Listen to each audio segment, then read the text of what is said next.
you, and good morning, everyone. I'm bringing you a different opportunity to look at a different way to look at the location equity issue. And it's my pleasure to address you today, and I have with me Superintendent Mike Munoz from the Rochester Public Schools, and he'll speak in a few moments. First, I want to thank this committee for their work last year in moving forward education funding. I think it benefited our district and districts across the state and was a really good start. It isn't the solution, perhaps, that the Minnesota Miracle 2, discussed over the years when I was serving on K-12, and I know Representative Breinertz is referring to some of the larger ways that we could be looking at funding schools, and we just haven't been able to do that here in the state of Minnesota. So fixes like the one you saw last year, and particularly the tax committee that addressed location equity revenue, are just additional efforts to try to address issues that our districts are facing. Rochester is a regional center.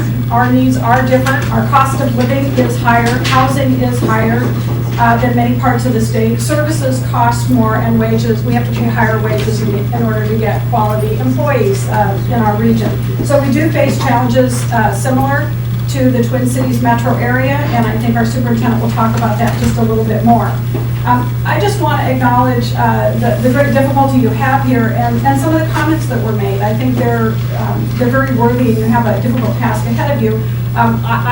While I'm bringing forward one tiny solution, or at least one option for you to consider in dealing with this, and the option that I'm bringing for you is that you have districts. It's a first-class cities solution. So it's districts that at least are whole or at least partially or wholly in a city of the first class would be considered for that higher location equity amount. It's one solution. But the donut hole is very real. We have a consortium of superintendents down in southern Minnesota that have met with us. Superintendent Munoz was at that meeting as well. They're very concerned, and many of they're not my constituents necessarily, but it's a real concern to those cities. So I encourage you to look at that, and if you can find a better approach than the one I'm offering, that's certainly fine with me, but I hope that our story is going to be compelling enough that you consider us in whatever solution you bring forward. And I'm going to let Superintendent Munoz talk about why this is the solution that I have for you today. Superintendent Munoz. Michael Munoz, Superintendent, Rochester Public Schools. Thank you. I'd like to start off talking a little bit about our district and then give you some of those cost of living comparisons that you were speaking about earlier. Our current enrollment is 16,889 students. Our district size is 218 square miles. We have 16 elementary schools, 4 middle schools, 3 high schools, and 1 alternative school. Currently, our minority enrollment is 35%. However, I'm being told that by 2020, should be increased around 50%. Our students eligible for free and reduced lunch currently is at 36.4%. Our ESL population is 12%, and special education is 14%. Rochester is a cheaper place to live than some of the metro area, but Rochester is also more expensive than districts statewide. And some of the comparisons I did look at, Rochester compares to some of the districts that are currently receiving this funding. Robbinsdale and North St. Paul are 1% cheaper than Rochester, with utilities being the biggest factor in the cost of living difference. When we look at Bloomington and Burnsville, they are 6% more expensive than Rochester, with housing being the biggest factor in that cost difference. However, utilities, transportation, and health are less expensive than they are in Rochester. We look at upriver. Upriver is 3% more expensive than Rochester, with food being the biggest factor in the cost of living difference. However, once again, utilities and transportation are less expensive in upriver than they are in Rochester.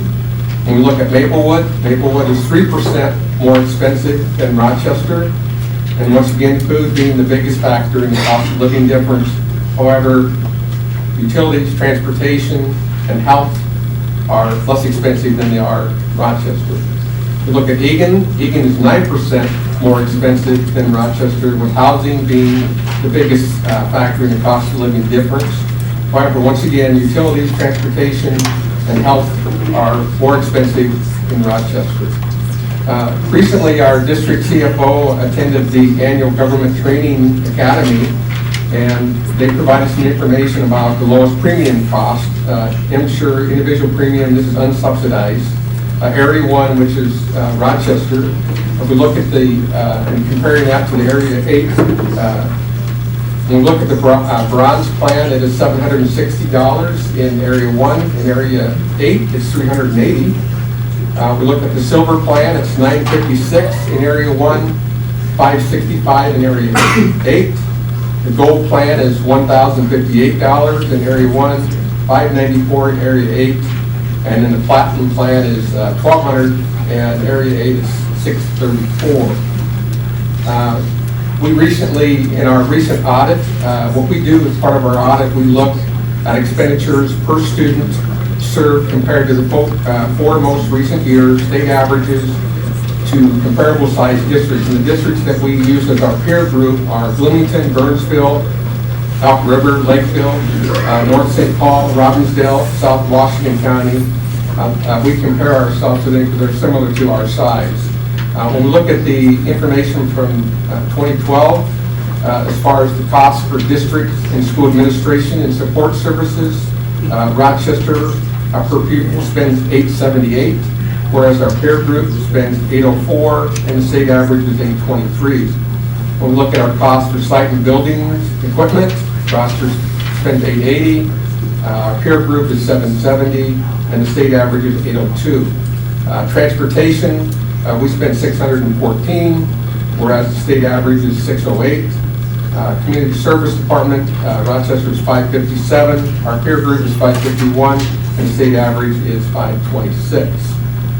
We anticipate the growth of Rochester due to the DMC that we're all very familiar with will likely increase not only our enrollment, the size of the city, but also increase the cost of living, and which would therefore decrease the difference between Rochester and some of the metro districts.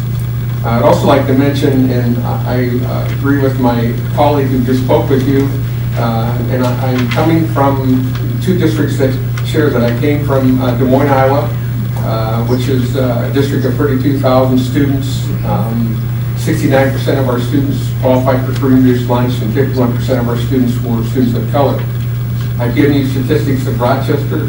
I can tell you from my experiences in both of those districts, it does cost more to educate those types of students. And I know this is focusing more on cost of living, so I shared some of that information with you, but I can tell you from experience, it is more expensive to educate those type of student populations. Thank you.